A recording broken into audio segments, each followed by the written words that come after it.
We all recognize that familiar sting, the instantaneous cutoff, the casual interruption that silences you mid-sentence, the swift, careless dismissal of your insights, the blatant disregard for your scheduled time, treated as if it held zero intrinsic value.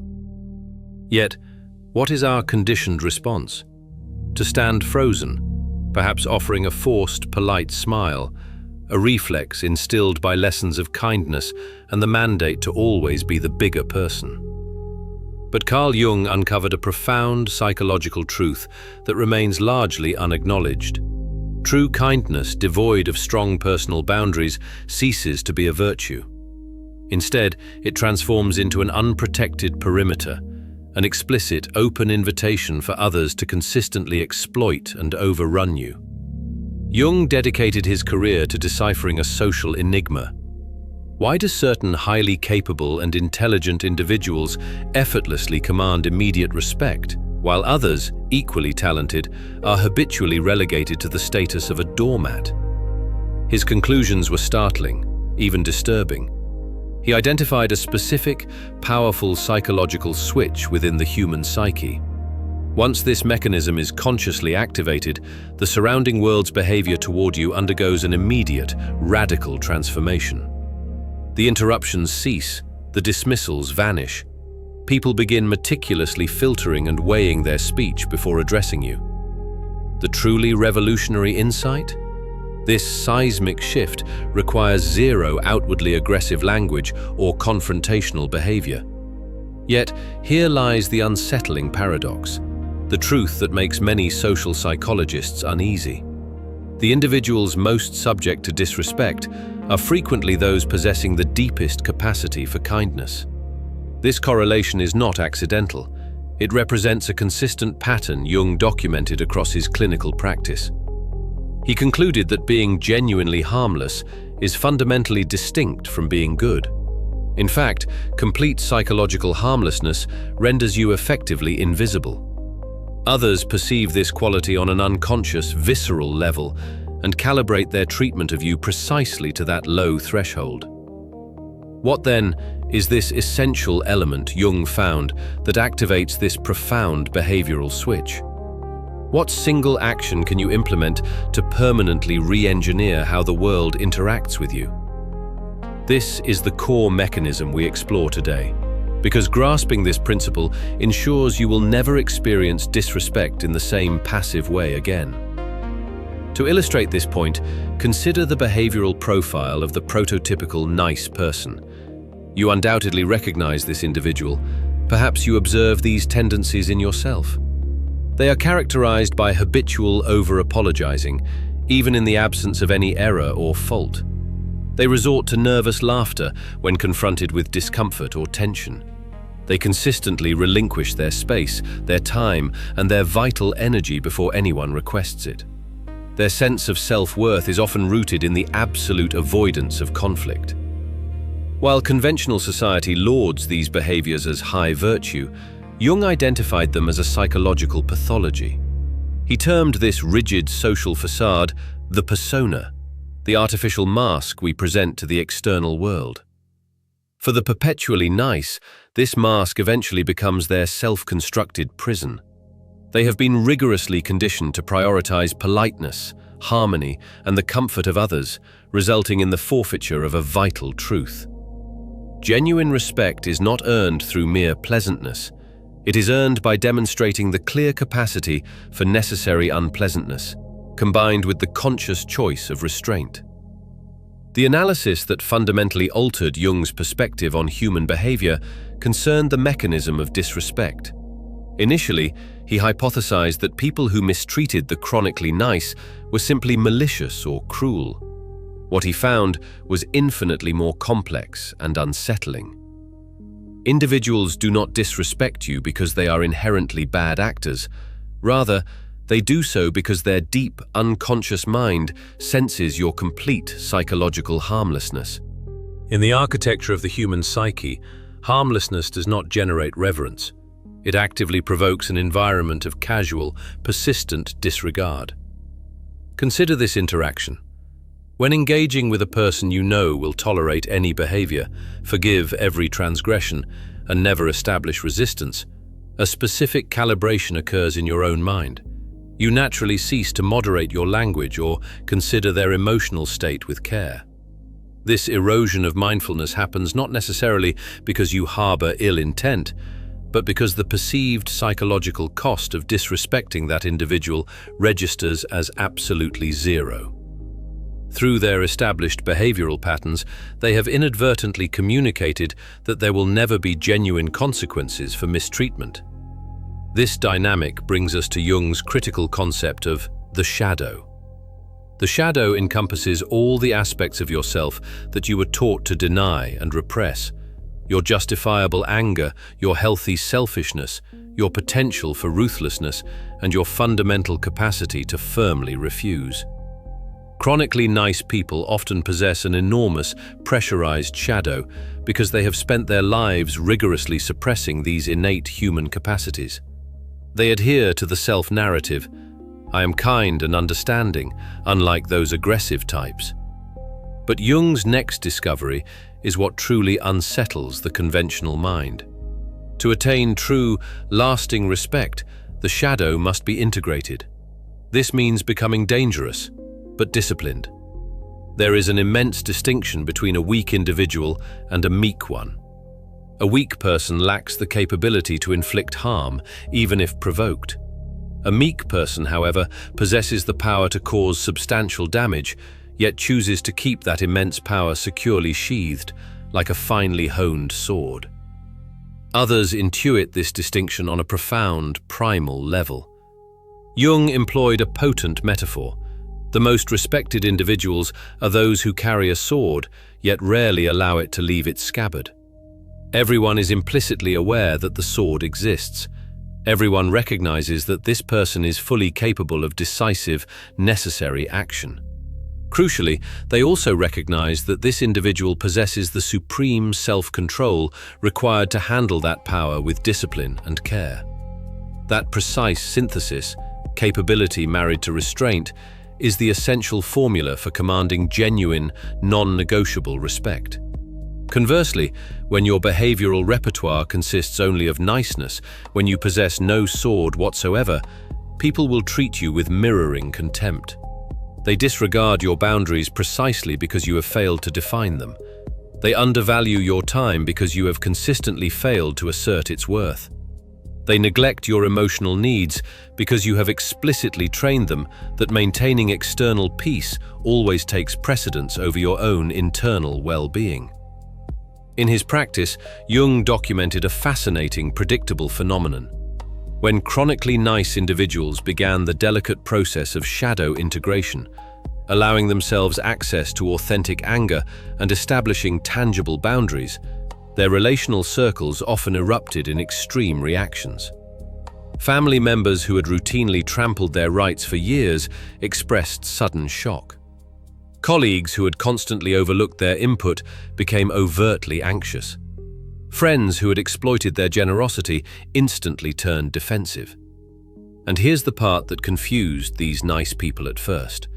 They were not being aggressive or cruel, they were merely being clear. They were delivering a no as a complete, unapologetic sentence. They were calmly identifying disrespect in real time.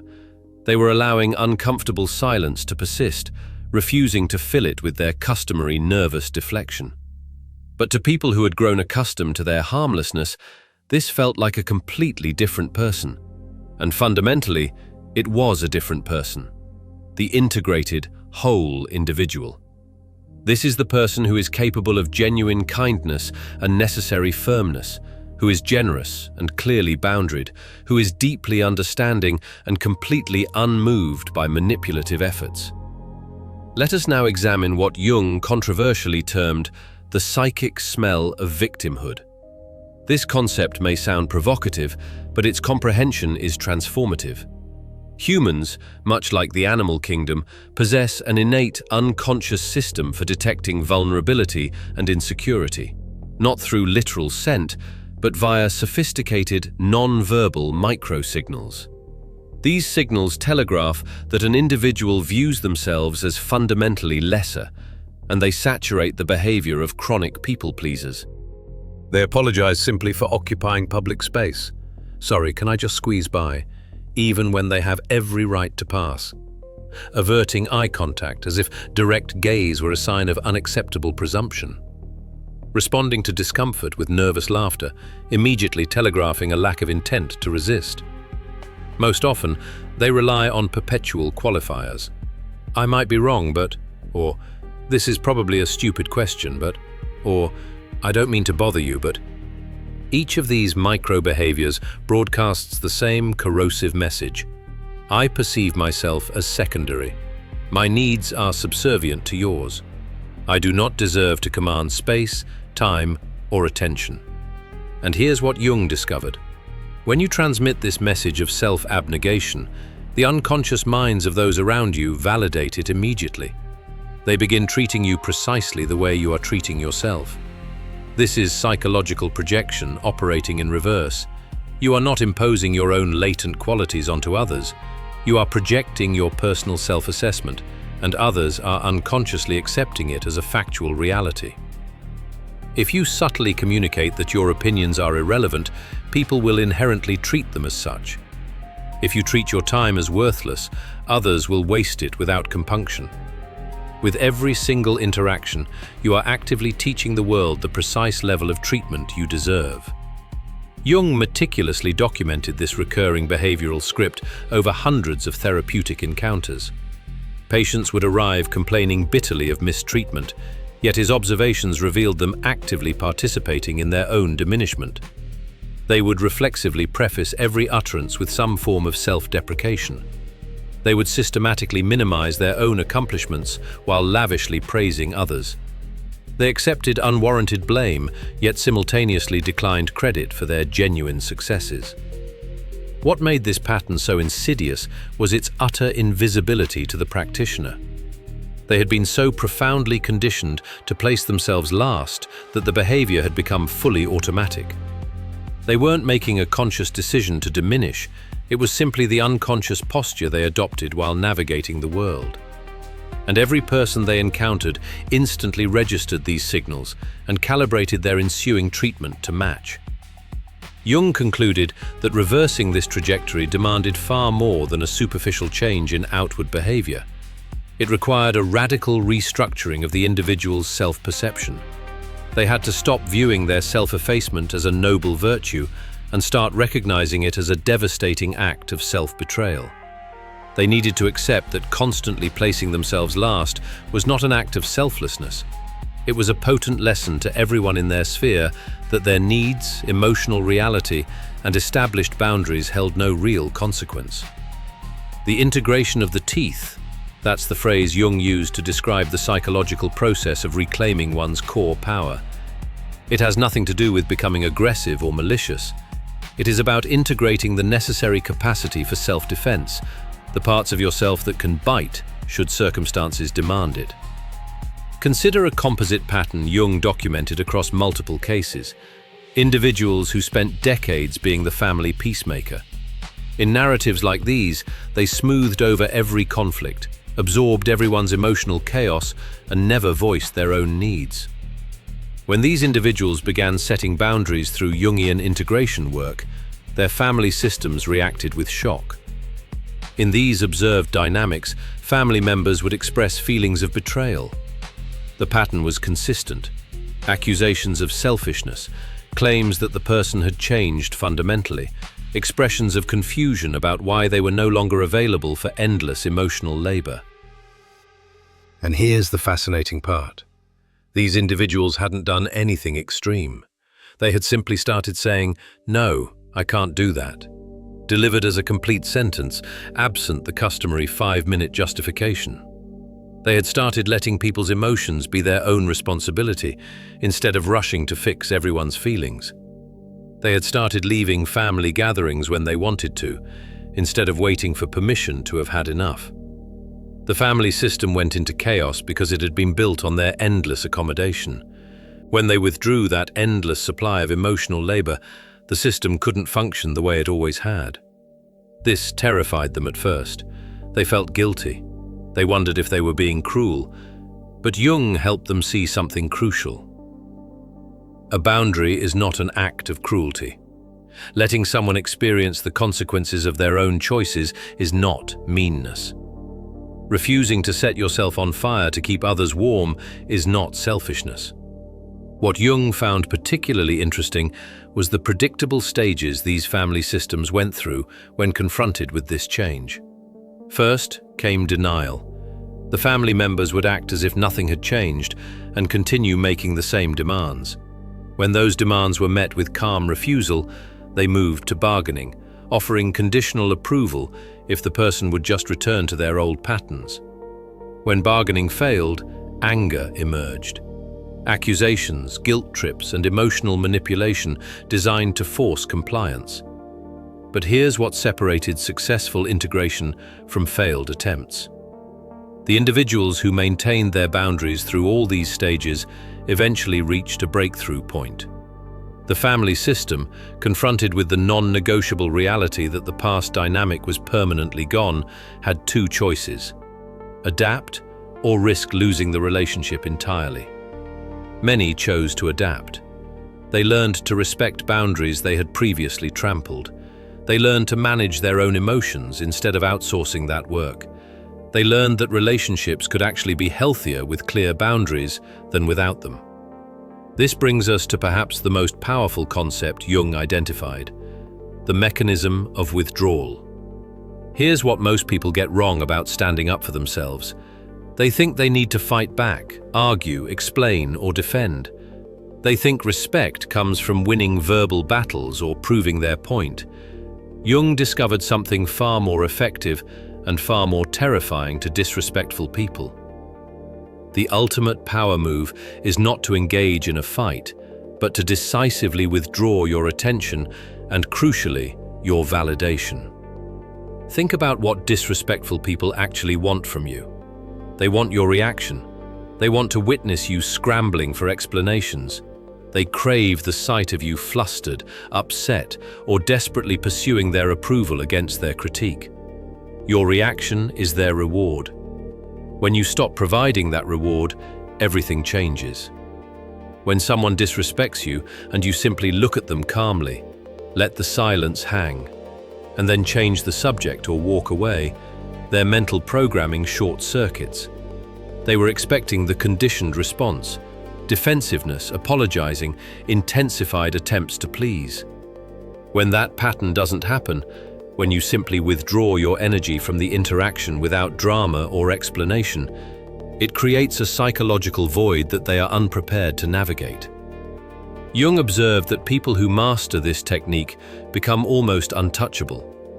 Insults fail to land because they refuse to engage the hostility.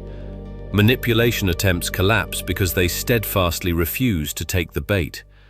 Guilt trips are rendered powerless because they no longer carry the internal burden of managing the emotional state of others. They've learned to starve disrespectful behavior by depriving it of its necessary sustenance: your reaction. But here's where it gets really interesting. This isn't about becoming cold or uncaring. The integrated person can still be warm and generous and kind. The difference is that these qualities now emanate from conscious choice rather than reflexive fear. They're kind to people who reciprocate and respect them. They're generous with people who value their generosity. They're understanding with people who don't exploit that understanding. And they're completely unmoved by people who try to take advantage. Jung identified what he called the consciousness differential in relationships. This refers to the vast psychological gap separating an individual who has completed their deep internal work from one who remains governed by unconscious conditioning. When you've integrated your shadow and established clear boundaries, you're operating from a fundamentally different level of awareness than people who are still unconsciously acting out their conditioning. This creates an interesting dynamic. People who haven't done this work will often feel uncomfortable around you without being able to explain why. It's not that you're doing anything to make them uncomfortable, it's that your presence, your calm groundedness, your refusal to participate in unconscious relational games acts like a mirror showing them their own patterns. Most people don't like what they see in that mirror, so they either avoid you or try to pull you back down to their level. Jung noticed that integrated individuals attracted two types of people: those who were inspired by their example and wanted to grow, and those who felt threatened and wanted to diminish them. Learning to recognize which type someone was became crucial for protecting your energy and choosing your relationships wisely. So, what does this actually look like in practice? What's the specific moment Jung identified as the turning point? It's simpler and more subtle than you might think. It's the moment you hold eye contact 1 second longer than comfortable when someone disrespects you. It's the moment you stop filling silence with nervous chatter after someone insults you. It's the moment you say "no" as a complete sentence without a paragraph of justification. Let me walk you through what happens in that moment. Someone makes a dismissive comment about your work, expecting you to laugh it off or defend yourself. Instead, you look directly at them. You don't smile. You don't frown. You don't get visibly angry. You just look at them with calm, steady eye contact. You let 3 seconds of silence pass. Then you say something simple like, "Interesting perspective." Or you say nothing at all and return to what you were doing. In that moment, something shifts in the other person's unconscious mind. They realize, perhaps for the first time, that you're not the individual they believed you to be is gone. The perpetual, harmless people-pleaser has vanished. Now, standing in their stead is a person deeply conscious and fully present. Someone who registers the transgression and deliberately withholds the expected reactive reward. Jung described this psychological shift as the blood-run-cold effect. The person who offered the slight is suddenly struck by a penetrating chill of doubt. They cannot decipher your thoughts. They are unsure if they have trespassed across a newly established, invisible boundary. Their expected playbook is useless, as you have shattered the predictable emotional pattern they relied upon. This very friction, this moment of profound uncertainty, is the fertile ground where genuine respect begins to take root. This newfound self-possession does not mandate becoming rigid or humorless. It doesn't strip you of the ability to laugh heartily at yourself or embrace a well-placed joke. The critical distinction lies in choice. You now choose when to offer graciousness rather than instinctively retreating to it out of old habit or fear. You possess the clear discernment to distinguish between teasing rooted in genuine affection and remarks stemming from active contempt, and your response is perfectly tailored to the stimulus. The integrated individual masters their complete spectrum of emotional and behavioral responses.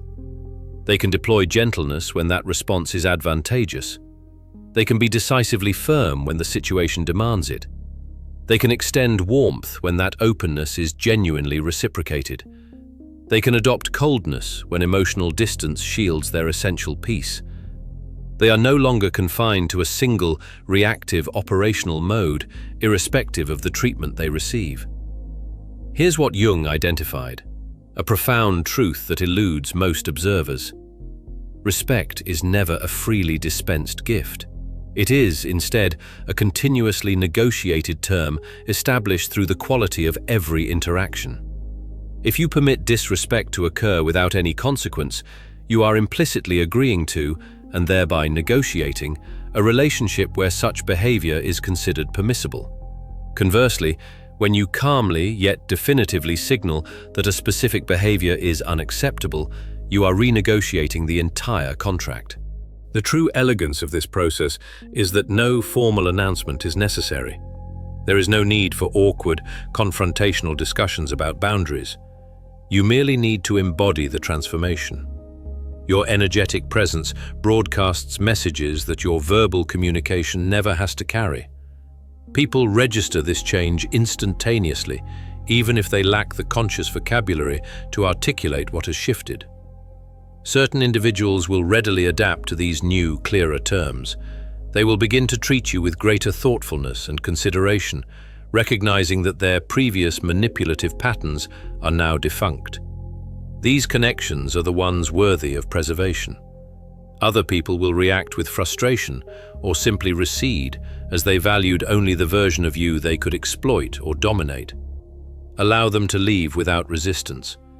Their exit is not an impairment, but rather an efficient filtering mechanism, instantly differentiating those who genuinely cherish you from those who merely enjoyed having an object they could easily overpower. Jung meticulously documented a fascinating parallel phenomenon he termed relationship recalibration. When an individual undergoes the process of shadow integration and begins asserting clear boundaries, every existing relationship is inherently put to the test. It functions like a sophisticated sieve, separating authentic, mutual connections from purely exploitative or self-serving dynamics. In analyzing the recalibration process, Jung identified three distinct and typical outcomes. First, several relationships became significantly deeper and more authentic. These were ties with people who respected you fundamentally, but may have subconsciously benefited from your past lack of boundaries and overflowing generosity. When limits were clearly established, they welcomed the newfound clarity, resulting in a healthier, more equitable balance. Second, other relationships exposed themselves as entirely transactional constructs. These individuals harbored no real interest in you as a whole person. Their sole motivation was focused on extraction, what they could gain. When the possibility of extraction evaporated, they vanished swiftly. Jung remarked that the severance of these relationships, though often initially painful, constituted a profound gift. It finally illuminated the stark truth of the dynamic that had existed all along. Third, a category of relationships endured a difficult transitional friction before ultimately emerging far stronger. These were usually close bonds with people who cared deeply but had grown habituated to unhealthy, comfortable patterns. While the transition proved uncomfortable for both individuals, if the parties committed to the necessary work, the relationship could transform into a much more genuine, powerfully respectful partnership. Jung devoted his career to understanding the elemental division between those who effortlessly command respect and those who are consistently marginalized. His finding is simultaneously elegantly simple and profoundly impactful. The individuals who garner true respect are not necessarily defined by greater intellect, physical appeal, or material success. They are, rather, the ones who have successfully woven together their inherent capacity for power with their foundational capacity for kindness. They are fundamentally dangerous people who consciously elect to be benevolent, not meek people who are obligated to be agreeable because they lack any alternative. That is the difference. That is the critical psychological switch. That is the force that reconfigures reality. When you embrace shadow integration, when you metaphorically reclaim your teeth, when you cease being utterly harmless and begin operating from a powerful yet meticulously controlled state, the corresponding change in others' behavior is immediate and utterly irreversible. They cannot unsee this transformation. They cannot revert to treating you like a welcome mat because they recognize the doormat has been removed. You evolve into an individual who can express deep kindness without ever appearing weak. Someone who offers understanding without being easily manipulated. Someone who exercises generosity without accepting exploitation. Someone who remains calm without dissolving into passivity. This precise alchemy is what Jung identified as the bedrock of authentic self-respect and, consequently, the respect of the outside world. This is the most crucial realization. You are not fundamentally altering your nature. You are simply stepping into the full reality of who you already are, stripping away the limiting conditioning that taught you to shrink your existence. The compassionate, understanding, and generous facets of your character are genuine, but equally real are the strong, self-protective, and boundary-enforcing components. Integration grants you unimpeded access to this entire spectrum of self. Respect is not simply received, It is painstakingly negotiated through the quiet enforcement of boundaries, the calm assertion of your intrinsic value, and the deep, silent knowledge that you possess the capacity for immense power, yet hold the wisdom to wield it selectively. That is the secret Jung unearthed. That is the internal switch you engage by integrating your shadow and demonstrating to the world that you are not harmless. You are choosing peace from an undeniable position of strength.